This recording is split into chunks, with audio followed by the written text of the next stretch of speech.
नमस्कार दोस्तों पुष्प कमल दहल प्रचंड ने जब नेपाल की कमान संभाली तो ये उम्मीद लगी थी कि अब भारत और नेपाल के रिश्तों में नई गर्माहट देखने को मिलेगी। लेकिन प्रचंड भी पूर्व प्रधानमंत्री केपी शर्मा ओली की तरह ही चीन के समर्थक नजर आ रहे हैं। प्रचंड ने पहले ही ट्रेलर दिखाते हुए चीन की मदद से तैयार पोखरा इंटरनेशनल एयरपोर्ट को लॉन्च कर दिया है और भारत की लाख मनाही के बावजूद चीन को हिमालय में ट्रेन चलाने का न्योता दे डाला है। मतलब चीन के flagship project belt and road initiative पर खुला ऐलान कर डाला है।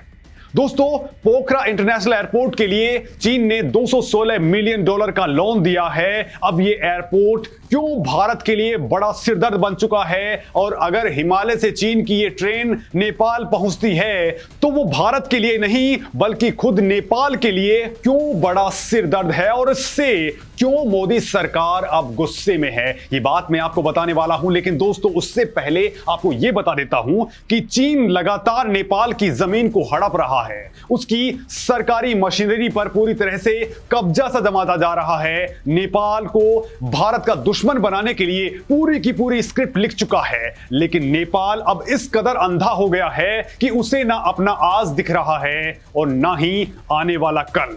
ना उसे चीन परस्त पाकिस्तान की हालत दिखाई दे रही है और ना ही उसे श्रीलंका का हश्र दिखाई दे रहा है। और दोस्तों, यहीं से ही एक ऐसी कहानी की शुरुआत हो रही है जहां ये पहाड़ी स्टेट अब बर्बादी की अंधी घाटी में गिरने के लिए बेताब है। क्योंकि भारत के चलते जिन मुसीबतों से वो अब तक बचता आया था, अब वो सारी परेशानियां उसके लिए गले की फांस बनने वाली हैं। जिस चीन का दामन थामते वक्त वो बहुत उछल रहा था, अब उसी चीन की काली छाया अजगर बनकर उसे निगल सकती है। तो दोस्तों, आप भी सोच रहे होंगे कि आखिर नेपाल में चीन ने कौन सी चाल चल दी है जो उसे अब भारी पड़ने वाली है। क्यों अब नेपाल को भारत के साथ का असली मोल समझ में आने वाला है। भारत का दामन छोड़ते ही नेपाल पर ऐसा कौन सा फंदा कसने वाला है जिससे उसकी अर्थव्यवस्था की रीढ़ टूट सकती है। नेपाल की नई सरकार का नया सवेरा एफएटीएफ के किन काले बादलों से घिरने वाला है। दोस्तों, भारत के पीछे हटते ही क्यों यूरोप और अमेरिका ने सबसे बड़ा पासा फेंक दिया है और अगर मोदी ने नेपाल का साथ पूरी तरह से छोड़ दिया तो उसका पोखरा इंटरनेशनल एयरपोर्ट पूरी तरह से कैसे बर्बाद हो सकता है। इन तमाम सवालों का जवाब मैं आपको इस वीडियो में देने वाला हूं, लिहाजा मेरे साथ बने रहिए। और अगर आपको इस मामले में कुछ कहना है तो मुझे कमेंट करके जरूर बताइए। नेपाल पर होने वाली है मुसीबतों की बौछार। क्या चीन के जाल से श्रीलंका जैसा होगा हाल। क्यों नेपाल से मोदी का हुआ पूरी तरह से मोहभंग।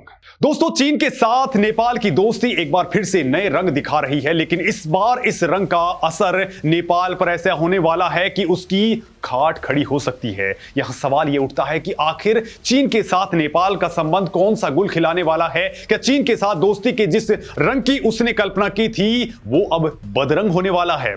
तो दोस्तों, नेपाल में नई सरकार बनने की देर थी कि उसने चीन के साथ व्यापार का मार्ग खोल दिया। वो मार्ग जो पिछले 3 सालों से बंद था। नेपाल के विदेश मंत्रालय ने कहा कि बंदरगाहों के फिर से शुरू होने से नेपाल और चीन के बीच द्विपक्षीय व्यापार बढ़ने की उम्मीद है। दोस्तों, ये तो केवल चीन का एक मायाजाल था, लेकिन असल खेल तो चीन ने अब खेलना शुरू किया है पोखरा इंटरनेशनल एयरपोर्ट को लेकर। दोस्तों, नेपाल के पोखरा इंटरनेशनल एयरपोर्ट को चीन की आर्थिक और तकनीकी मदद से तैयार किया गया है, जिसमें 22 अरब रुपए का खर्च आया है। नेपाली एक्सपर्ट्स का कहना है कि अगर भारत ने अपना रुख नहीं बदला तो यह नया बना एयरपोर्ट नेपाल के गले के लिए फांस बन जाएगा। तो दोस्तों, यहां सवाल यह उठता है कि आखिर इस एयरपोर्ट को लेकर क्या विवाद है और क्यों भारत के सख्त रुख से नेपाल का यह प्रोजेक्ट खटाई में जा सकता है और इसे पालना नेपाल के लिए बहुत महंगा साबित हो सकता है। तो दोस्तों, चीन का दावा है कि यह एयरपोर्ट उसने अपनी महत्वाकांक्षी बेल्ट एंड रोड इनिशिएटिव के लिए तैयार किया है। हालांकि नेपाल का कहना है कि ऐसा कोई समझौता चीन के साथ नहीं हुआ था। दोस्तों, नेपाल ने चीन से डिमांड की है कि इस परियोजना के लिए दिए गए पैसों को कर्ज की बजाय हेल्प में कन्वर्ट कर दिया जाए, लेकिन चीन ऐसा कुछ भी करता हुआ दिखाई नहीं दे रहा है। और असली खेल भी यहीं से ही शुरू होता है, क्योंकि जिस तरह से श्रीलंका को कर्ज देकर हम्बनटोटा बंदरगाह बनवाया और जब श्रीलंका उसे पैसे वापस नहीं कर पाया तो यही बंदरगाह हड़प लिया। और अब दोस्तों वहां भारत की जासूसी करने वाले जहाज पहुंच रहे हैं जो भारत की सुरक्षा के लिए बहुत बड़ा खतरा बन चुके हैं। तो दोस्तों श्रीलंका की हालत आप देख ही रहे हैं। वहीं दोस्तों इस बीच एक्सपर्ट्स ने चेतावनी दी है कि अगर भारत ने साथ नहीं दिया तो ये अरबों रुपए में से बना ड्रीम एयरपोर्ट नेपाल के लिए सफेद हाथी साबित हो सकता है। दोस्तों ये एयरपोर्ट नेपाल के लिए अन्नपूर्णा सर्किट को जोड़ता है जो पर्वतारोहियों के बीच बेहद लोकप्रिय है। नेपाल ने इसे इंटरनेशनल एयरपोर्ट तो बना दिया लेकिन यहां अंतरराष्ट्रीय उड़ानों के आने के आसार दूर दूर तक दिखाई नहीं दे रहे हैं। तो इस बीच चीन के दूतावास ने इसे BRI प्रोजेक्ट का हिस्सा बताकर यह साफ कर दिया कि नेपाल में चीन का प्रभाव किस कदर बढ़ चुका है।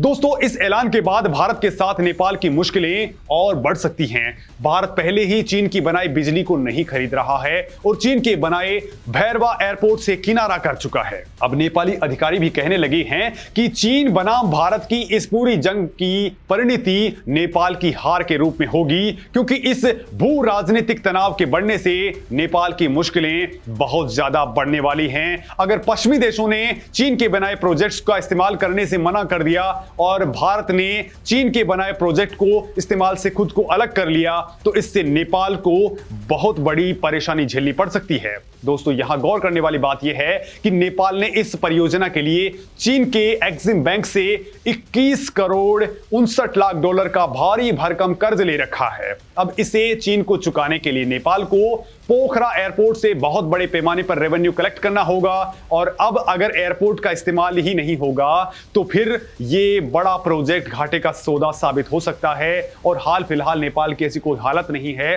कि वो चीन का कर्ज चुका पाएगा। तो वही दोस्तों भारत का साथ छोड़कर चीन की गोद में बैठने वाले नेपाल को सबसे बड़ा फटका FATF से लगने जा रहा है और इसके चलते नेपाल की अर्थव्यवस्था पूरी तरह से बर्बाद हो सकती है। दोस्तों यहां सवाल यह उठता है कि आखिर FATF ऐसा क्या कुछ करने जा रहा है जो नेपाल को पूरी तरह से कंगाल बना देगा। भारत का साथ छोड़ने का नेपाल पर बड़ा साइड इफेक्ट, मौका देखते ही FATF कर सकता है ब्लैकलिस्ट।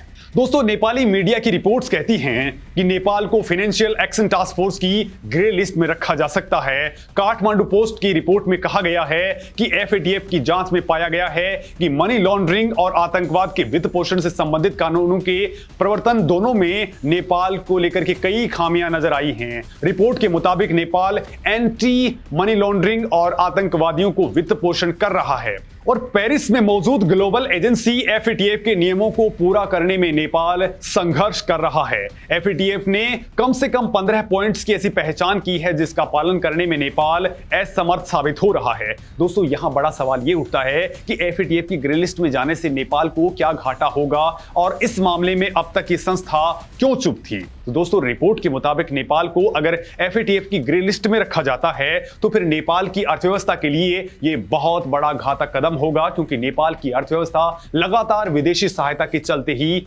आगे बढ़ पाती है। लिहाजा अगर नेपाल को FATF की ग्रे लिस्ट में डाल दिया जाता है तो फिर नेपाल की व्यापार और उसकी इकोनॉमी में भारी तबाही आ सकती है। नेपाल की रेटिंग्स में कमी आएगी और उसकी इकोनॉमी बिल्कुल सिंक हो सकती है। दोस्तों मनी लॉन्ड्रिंग पर एशिया पैसिफिक ग्रुप के एक प्रतिनिधिमंडल ने 2 हफ्ते पहले नेपाल का दौरा किया था और इस बात की पड़ताल की थी कि मनी लॉन्ड्रिंग और आतंकवादियों को फंडिंग करने की जो प्रक्रिया है उसको रोकने में नेपाल क्या कुछ कर रहा है।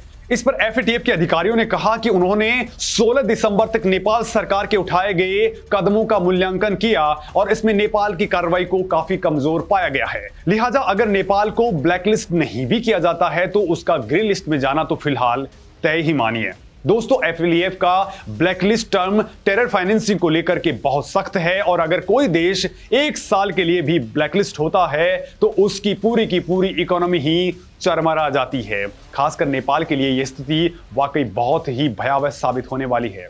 दोस्तों आज की डेट में किम जोंग वाला उत्तर कोरिया, ईरान और म्यांमार FATF की ब्लैकलिस्ट में हैं और आप भी जानते हैं कि इन देशों की आर्थिक स्थिति कितनी विकराल बनी हुई है। ब्लैकलिस्ट होने के बाद से ईरान की करेंसी डॉलर के मुकाबले 3 लाख की वैल्यू को पार कर चुकी है। लिहाजा अगर नेपाल को ब्लैकलिस्ट में डाल दिया जाता है तो फिर उसी वक्त विदेशों से आने वाली मदद रुक जाएगी और तमाम वित्तीय संस्थाओं जैसे कि IMF या वर्ल्ड बैंक से उसे लोन मिलना भी बंद हो जाएगा, यानी नेपाल घुटनों पर आ सकता है। वहीं दोस्तों, अगर नेपाल को एक बार ग्रे लिस्ट में भी डाल दिया जाता है तो भी उसकी अर्थव्यवस्था इस ग्रे लिस्ट की मार को झेलने लायक नहीं है। ग्रे लिस्ट होने के बाद नेपाल के हर इंटरनेशनल लेनदेन की कड़ी निगरानी की जाएगी और उसे निश्चित अवधि के अंदर तमाम ऐसे नेटवर्क्स को तोड़ना होगा जिनके जरिए आतंकवादियों का वित्त पोषण किया जाता है। हालांकि दोस्तों, ग्रे लिस्ट होने के बाद बैंकों को लोन देने पर कोई पाबंदी नहीं है, लेकिन इंटरनेशनल बैंक ग्रे लिस्ट में आने वाले देशों को काफी कम लोन देते हैं। ग्रे लिस्ट में जाने से क्या फर्क पड़ता है, इसका जीता जागता उदाहरण पाकिस्तान है, जिसकी इकोनॉमी तबाह हो चुकी है। दोस्तों, नेपाल एक बार ग्रे लिस्ट की मार झेल चुका है, लेकिन तब भारत ने उसे बचा लिया था। लेकिन दोस्तों, अब तो उसने भारत का साथ पूरी तरह से छोड़ दिया है और चीन की गोद में खेल रहा है, तो इसका खामियाजा उसे पूरी तरह से भुगतना पड़ सकता है। तो दोस्तों, इस मामले में आप क्या कुछ सोचते हैं? नेपाल को लेकर के भारत की दोस्ती के बारे में आपका क्या कुछ कहना है? मुझे कमेंट लिख करके जरूर बताएं। नमस्कार दोस्तों।